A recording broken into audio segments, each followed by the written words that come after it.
Good morning and welcome to the Morning Scoop for Sunday, January 16th. This is your daily Buckeye fix. I'm Tom Orr. The Notre Dame game in 230 days, the game against Michigan in 315 days. It is hard to believe we're only 2 weeks into the college football offseason, but yes, it is sadly true. However, we have, as we're starting to see the updating coaching staff taking shape in Columbus and other places, heard from most of the players who have NFL draft decisions to make. It feels like it's okay to take a little peek ahead at the 2022 season and how that might play out. My guest today did just that at Buckeye Scoop on Friday. His name is Kevin Noon. Kevin, welcome to the show. Hey, thanks for having me. So I guess let's start. Just let people know what you did and how you went about putting it together. Because a lot of times, people will throw together like, here's what I think the standings are going to be. And, there's more wins than losses. The numbers don't add up, all that kind of stuff.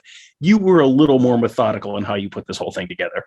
Yeah, I took the updated grid after we got the updated grid from the conference, whatever it was, Tuesday of this week, Wednesday, and I put it all in an Excel spreadsheet. And then I just started picking games. And with the non-conference, that's very easy. You just pick a winner, you pick a loser. You mark one green, you mark one red. But then when you go into conference play, you have to make sure that when you mark one green, you mark the corresponding one red and vice versa. And I wasted about a half hour trying to find out why my math didn't add up. And I thought I'd done a good job. Full disclosure, I'm a little red-green colorblind, and I was using very muted colors because I needed to see the text beneath it. And then I finally said, to heck with this, and went full red and full green, which I actually can see. Found out that I didn't have my math right. I'd given Wisconsin a loss that I didn't think I'd given Wisconsin. Got the math right, and we have the results. There you go. So yes, this is not one of these overly optimistic things where you pick everyone to go 9-3 and it's like, I don't think that's going to work out the way you think it is. So all right, let's start with the West and Wisconsin. It sounds like you were, that was a very, very close race last year. There were, I think, 3 teams going into the final weekend that had at least a shot to go to Indianapolis. And it looks like you were expecting another fairly competitive race among the top teams out there again this year. Yeah, and I kind of went back and forth. The East came together a lot quicker for me than the West. I'm much more familiar with the East just because we see those teams year in and year out. We don't see the Western teams. We don't talk about the Western teams as much. I don't trust any of these teams, and that's kind of the problem. I've seen the issues with Wisconsin. I saw Wisconsin start slow, heat up, and then end kind of with an abrupt thud. I saw Iowa get just stomped in the championship game for the conference. I've seen Minnesota and Nebraska just play horribly at various points. So somebody had to win. That was kind of the issue there. And as I kind of said in the piece, my January update for this and my April update are going to be very different because we don't know all the personnel. We don't know who's going to be there. We're not even sure about all the coaches at this point. But based on what Wisconsin does with what Wisconsin gets and with what Iowa does with what Iowa gets, those are kind of the cream of the crop in the West. And I'm going to default to coaching at the end of the day. And that's why I had those two teams very much in kind of a neck and neck race. And I'll admit I'd gone through and I had them in a tie. And I'm like, let's just be decisive here. So I changed a game and got my result. And I have Wisconsin edging out Iowa by a game. A little lower in that West Division. You've got Nebraska 7-5, which would be a 4-win jump from 2021, which seems like, normally a 4-win jump is like massive, earth-shattering, major changes, like huge dynamic changes in the program. For Nebraska, that could just kind of be the exact same season they just had with like slightly better luck. I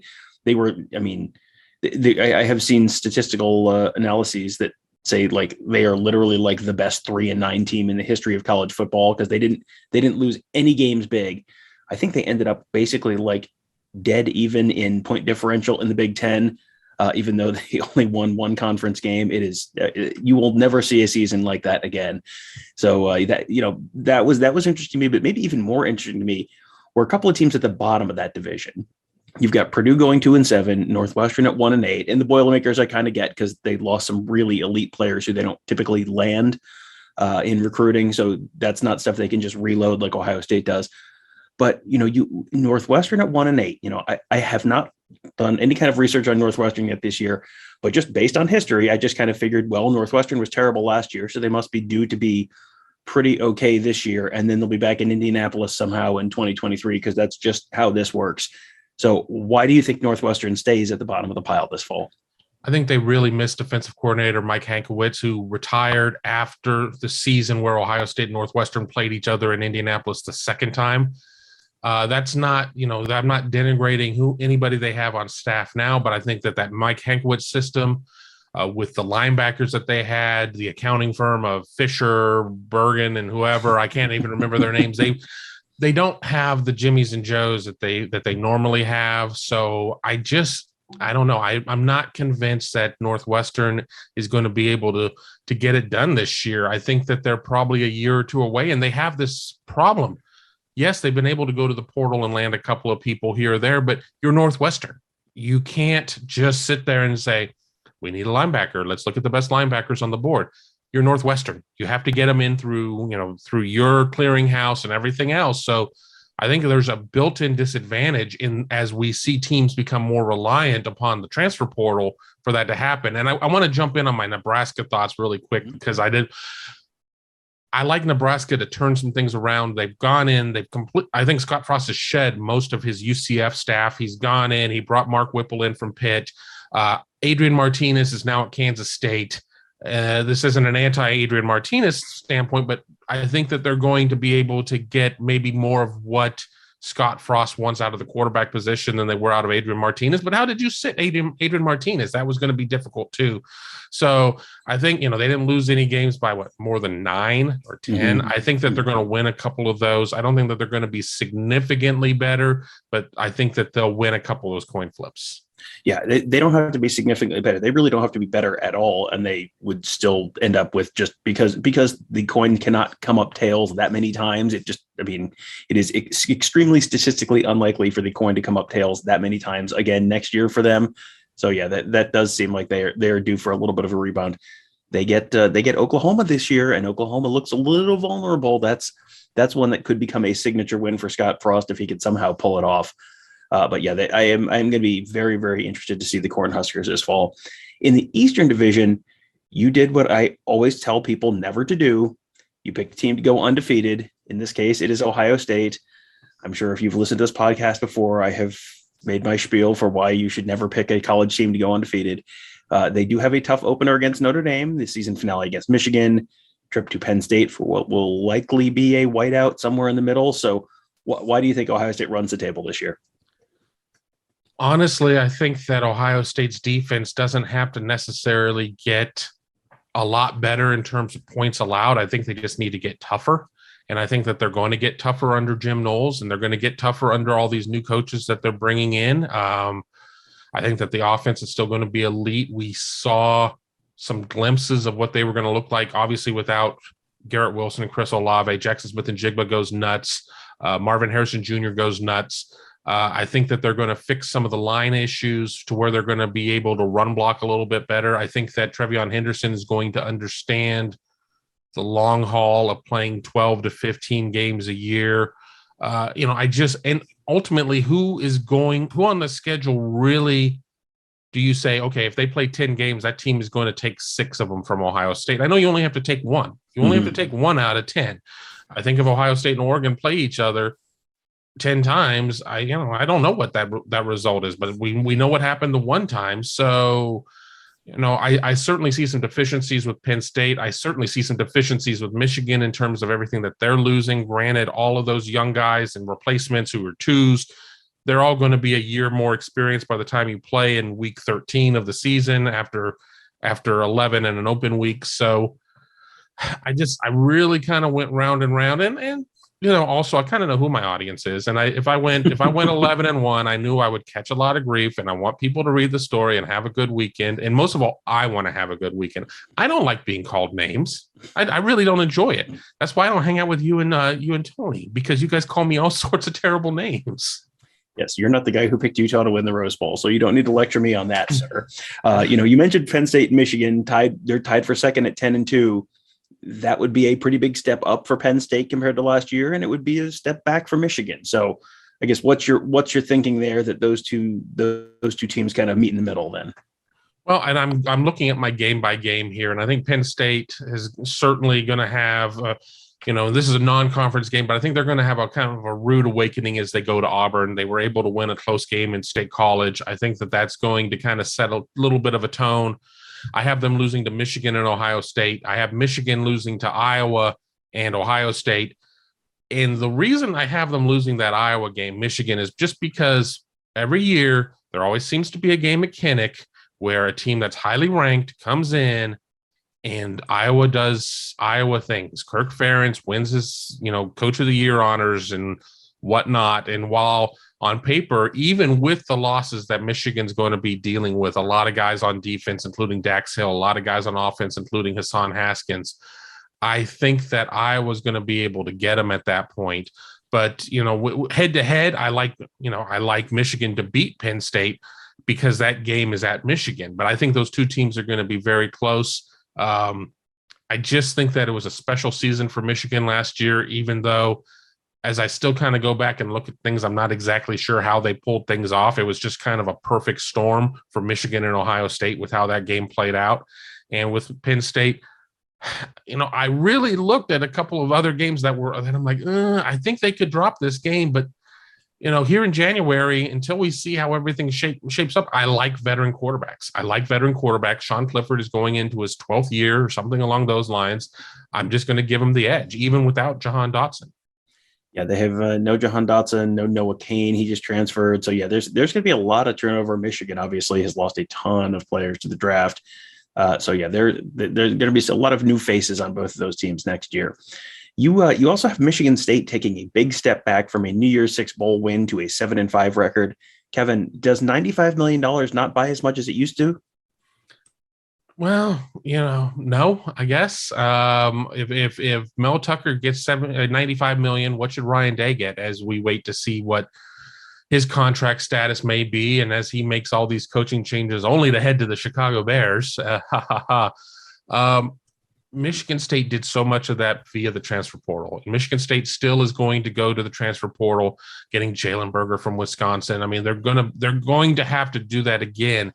None of us at this point of the year last year saw Kenneth Walker III and what he was going to be. So, there could be wide variance on that one. I could feel very differently come April. I could feel very different come August when I do updates on this. But as it stands right now, I don't think that any of the losses outside of Washington is a huge stretch. And I don't like them going to Washington just because it is week 3 of the season. It is a cross-country trip. And I know Washington was putrid last year. Jimmy Lake is gone. I think that they may be able to turn things around a little bit. A team that may have to bring in just a lot of reinforcements in terms of the portal, may not have gelled at that point. I'm not sure Western Michigan and Akron are going to properly test them going into that. But then the other losses I have are Ohio State, Wisconsin, Michigan, and Penn State. I mean, I'm not calling for them to lose to Maryland or Illinois or Rutgers. So, I think that there's a wide variance on Michigan State. Yeah, well, and that kind of ties into my next question, which is, you mentioned you're going to be doing another update in like April and then another one maybe in August. And, which is the team right now that you are most confident that you have nailed within a game, one direction or the other? And then which pick do you have the least confidence in? Because it sounds like that could be maybe Michigan State. I don't trust any of these teams. I don't trust college football. If I knew the results, I would be living within walking distance of a sports book, drinking a Mai Tai right now, because I know that picking winners versus picking with the line is very different, but I don't trust any of these teams. Maybe I have a little bit of the homer hat on me and say, if you're saying be within a game, Ohio State, because I don't see 10-2 on the schedule. I could see 11-1. And I know that I'm not allowing myself a top end. I'm capped. There's a ceiling on top of me. But I don't see multiple losses on here. I could see Ohio State maybe coming out and stubbing its toe against Notre Dame, against a first-year head coach and Marcus Freeman, who's going to have all the emotions in the world, and the hatred that many Ohio State fans have towards Notre Dame is going to be on full display there. Penn State is at Penn State. It is going to be a whiteout, more than likely. It is Halloween weekend, but Penn State is Penn State, and they just really haven't had that success against Ohio State. Could it be an opener against Wisconsin? Could Michigan come in here and make it 2 in a row? any of those things, I guess, potentially could happen. I don't see it happening in groupings. I don't see multiple of those happening, barring things that I don't want to speak into existence in terms of injuries and things like that. But I'm leaving myself an exit lane for all of that. And yes, the team that I trust the least, well, there are two: Michigan State and Nebraska. And I don't trust Michigan State because if there's a team that hits the portal aggressively more than Michigan State in the conference, I don't know who it is. So we don't know what their roster necessarily is going to look like at all. And again, I'm basing that more of the names on the front of the jersey rather than the names on the back of the jersey. So no trust there. And Nebraska is just the banana in the tailpipe routine. I fall for them every year. I fall in love with them. I think they're going, I love their fans so much. They have great fans. I think, oh, this is going to be the year. And then they let me down and it doesn't happen. So, and I know I'm not calling for 9-3 or anything here. I'm calling for a middling season, 7-5, 5-4, but bowl eligibility for Scott Frost, saving his job. I don't know. I don't even have them beating Oklahoma. And, I think that game could be a bit of a coin flip, but I just kind of see them getting into November and kind of running the crucible of the Big Ten West in the elements. And I'm just not sure. Yeah. And that's totally fair. And those, those teams that are going to be leaning on the transfer portal, number one, you've got a lot of uncertainty in terms of who's actually going to be there this year. And number two, how is that going to gel? Because sometimes it works out great and you get Michigan State, and sometimes it does not work out great and you get, kind of this weird mishmash of players who don't fit, the island of misfit toys team, basically. And that does make it very, very difficult to predict, especially this far out. So we'll let you take another couple cracks at this later on in the year. But I thought this would be kind of a fun look ahead just to sort of set the table. We're actually going to do something similar to this on tomorrow's show. Our old buddy Bill Bender from the Sporting News did a way too early top 25 nationally, so we can talk about where the Buckeyes fit. And, is it Alabama's year again, or is it going to be Georgia's year, or is it going to be Ohio State's year, or, where is Clemson? How far down does Oklahoma fall? How about Michigan? All that fun stuff. So we'll talk about all that stuff on tomorrow's show with our buddy Bill Bender. But yes, it is officially time to start taking a little bit of a peek ahead to 2022. It is, the season's practically here. What would we say? 230? 230 days. It's practically here. So we'll have that on tomorrow's show. You can find that and all of our other great podcasts, including Kevin's Big Meat Kickoff podcast on Apple Podcasts, Google Podcasts, SoundCloud, Spreaker, Spotify, you name it. Wherever you're finding this show, you can find his show. You can find all of our other great shows by searching Buckeye Scoop. You can also find us on YouTube at youtube.com/Buckeye Scoop. If you're watching there, we would appreciate it if you hit that thumbs up button. That will help other folks find these shows as well. And you can also hit that bell to subscribe to our channel and get notified every time we post a new video. So when we post a new show, when we do a live stream, and we do player coach interviews, all that good stuff, you'll get notified so you never miss a thing. That'll do it for today. Thank you guys all for joining us. Have a great day. We'll talk to you tomorrow.